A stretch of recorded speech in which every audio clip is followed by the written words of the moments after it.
Africa, unite. Traced back to the late 1800s, during what was called by the imperial European powers the scramble for Africa.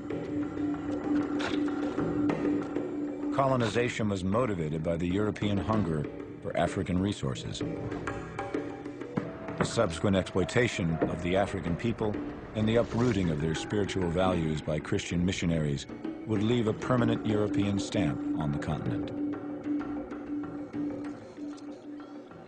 The mindset is the barbarians are backward and inferior, and for their own benefit we have to uplift them and civilize them and educate them and so on. The psychology behind it is kind of transparent.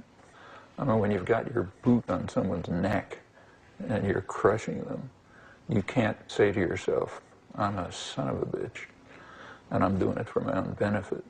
So what you have to do is figure out some way of saying I'm doing it for their benefit.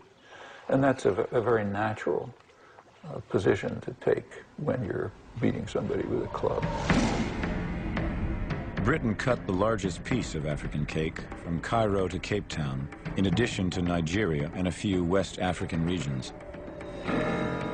It was also the British Empire that in 1894 imposed an arbitrary boundary around the many diverse ethnic groups and kingdoms that would make up Uganda. The southern Bantu-speaking people were given economic, political, and educational advantage. The northern ethnic groups, two in particular, the Acholi and the Langi, were the main recruits for military and police positions. By exploiting linguistic, ethnic, and cultural differences between the peoples of the North and South, Britain's divide and rule policies created a tension between them that helped maintain British rule. The French took an east-west slice of the continent as well as Madagascar.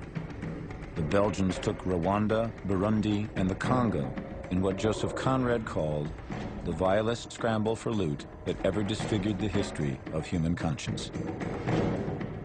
Slave labor took over 5 million lives. In Rwanda, Belgium entrenched the idea of the Hutu as a workforce and the Tutsi as extenders of Belgian rule. The politicization of these two cultures would profoundly contribute to the genocide of 1994. In Sudan, the British ruled the Arabs in the north and the blacks in the south as separate colonies, only to combine the areas before independence in 1956.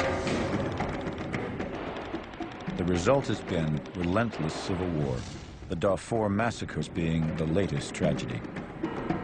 The Portuguese decimated Angola, Mozambique, and Guinea-Bissau well into the 1970s. The Italians took Libya, Eritrea, and Somalia. The Germans added Cameroon and Tanzania and committed the first genocide of the 20th century against the Herero people.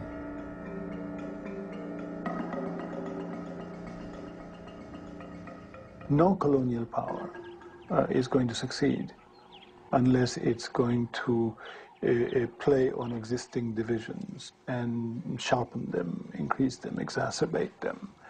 So one of the first questions after the end of colonialism is who belongs and who doesn't?